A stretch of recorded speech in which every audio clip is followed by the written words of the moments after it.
এবার তার দুইটা গাড়ি দেখাইলাম, এই দুইটা গাড়ি নমুনা দিতেছি আজকে।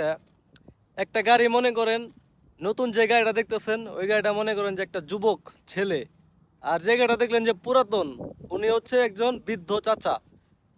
তো এই প্রবাসের মাটিতে যারা নাকি বেশি বয়সে প্রবাসে আসে তাদের কোনো মূল্য থাকে না ভাই। কারণ কি?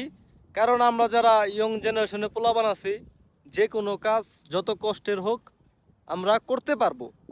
কিন্তু একজন আমার চাচা সমানের বয়স মুরব্বী, ওনার এই কাজটা করতে অনেক কষ্ট হবে, পারবে না কাজটা করার জন্য।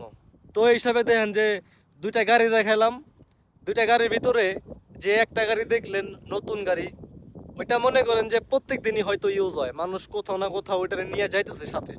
কিন্তু যে পুরান গাড়িটা আছে ওই গাড়িটা ইউজ হয় না কিন্তু অনেক দিন ধরে, কারণ ওইটা ওরা এখন দরকার নাই, ফালাইছে দিছে, ওটা পরিত্যক্ত। আর নতুন জিনিস আসছে নাকি আপডেট জিনিস আসছে, ওটা ওর সব কিছু চাওয়া পাওয়া পূরণ করতেছে, যেখানে যাইতে মন আছে চলে যাবার আছে।